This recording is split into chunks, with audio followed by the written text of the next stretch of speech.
Runner's angle on the bow now, 0. Down the throat. It's a bow shot.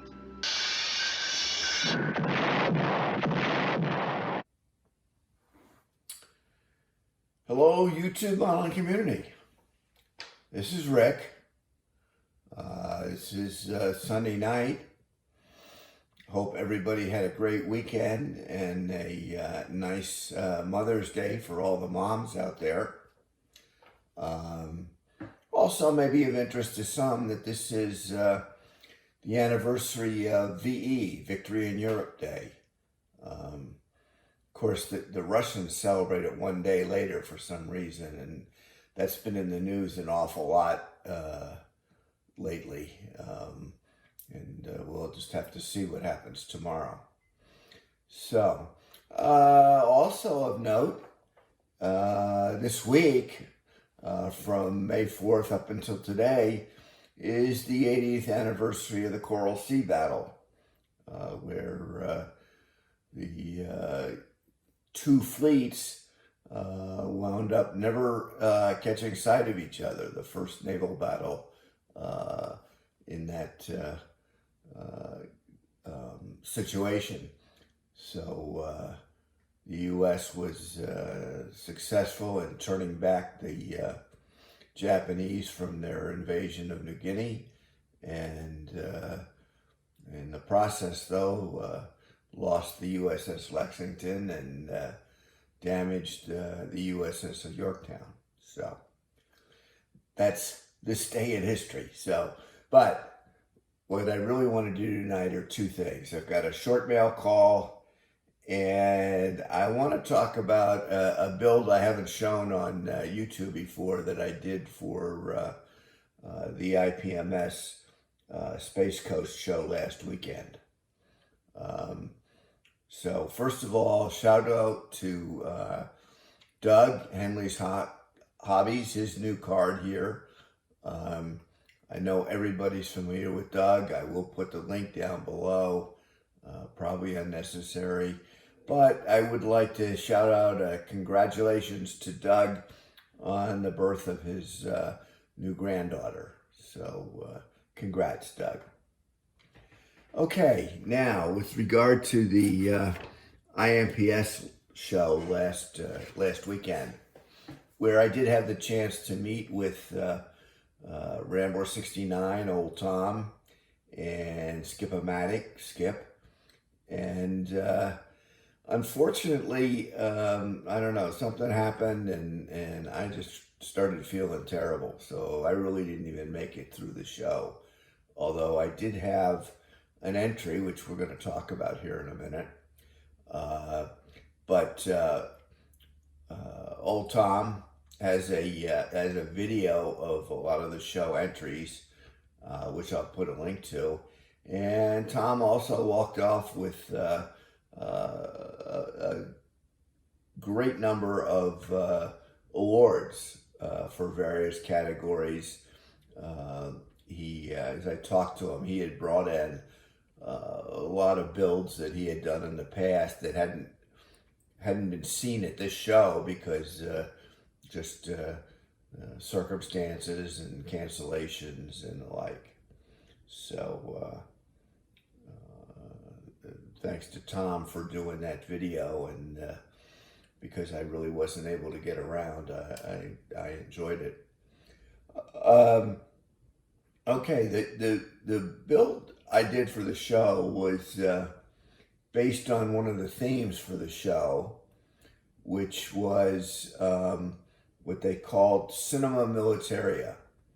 And it meant basically military vehicles that were strictly built for TV or the movies and that never really existed.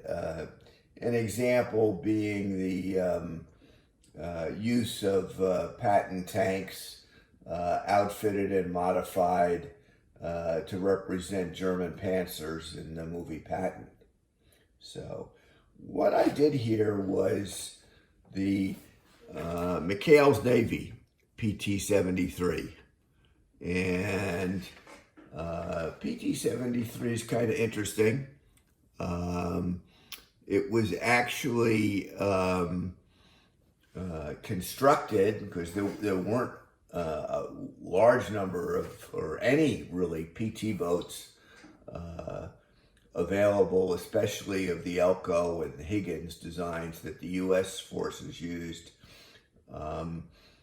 at this filming of the show. So what they found was the former PT 694, which was actually built based on the British Bosphorus MTP design. And it was built in the U.S. under license from the Brits, but it was designated for export to Russia. So even though it got a PT number, it never saw U.S. service. And in fact, it was too late to serve in the war at all. And it was, after the war, purchased by Howard Hughes. And it was, that specific boat, the former PT 694, was the chase boat for the one and only flight of Hughes' Spruce Goose. So anyway, after that, it was sold to Universal to use to film PT or film McHale's Navy. And it was the boat used in all the full action underway scenes. There were actually a couple other reproduction set boats that were used for a lot of the scenes. It's got several very interesting features that you wouldn't find on a normal PT boat. If you look in the movies, the torpedo tubes are grossly simplified, so obviously a constructed prop. And it had two torpedo tubes, one forward on the starboard side, one forward on the aft. And then rather than two more torpedo tubes, it had three depth charges on each side aft.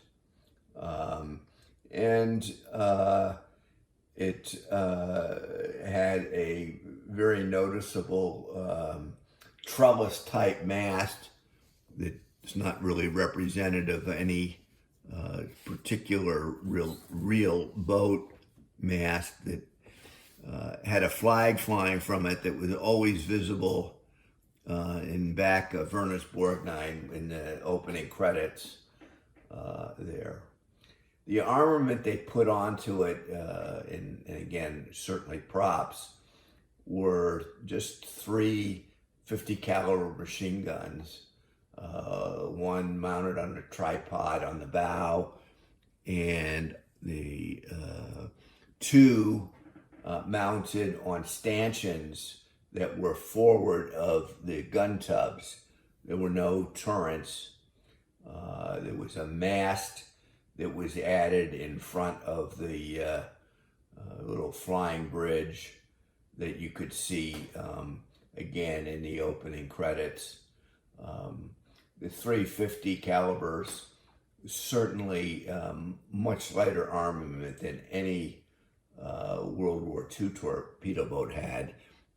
They carried many cases, 40 millimeter Bofors, 20 millimeter cannons, and the like. So, but it served a purpose for the movie and the like. So it was a lot of fun, kind of researching it and reconstructing it and putting it together. It was a show that I watched religiously with my father,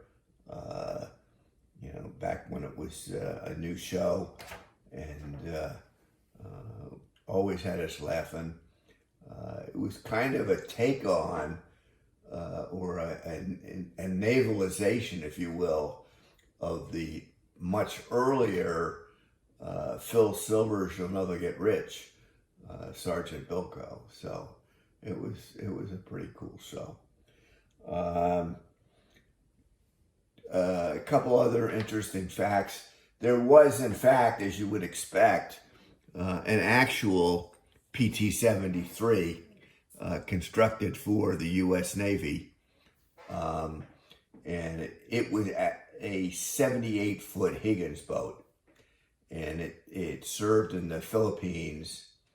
And in making a supply run to provide supplies to the Filipino guerrillas, it ran aground, and with Japanese forces coming down on it, they destroyed the boat, and the rest of the squadron withdrew.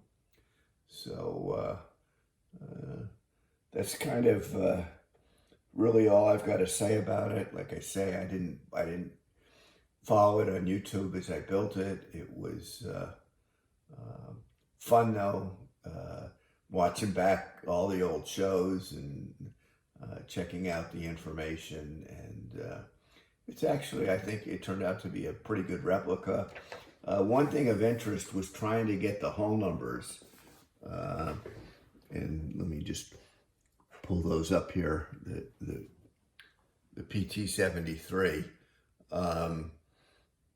You know, the issue being white decals, and I got some white decal sheet, ink printer decal sheet, and I worked for a long time trying to get the background so that it would match the hull color, but I was never successful. So that doesn't come across quite the way I intended it, but it was a valiant effort. So that's all I got. As I said, I really was under the weather for the good bit of the show last weekend, and actually most of this week. So Daniel, I haven't been able to get really going on the buddy build, but feeling better now, and I hope to get onto that this week. So, and I'll be back with an update as soon as we get that going, and also updates on the Hoga, my Pearl Harbor build. And so, all right, everybody, thanks for watching. Thanks for subscribing. If you're not subscribed, please do. Appreciate it. And we'll be talking to everybody later. Take care. Bye.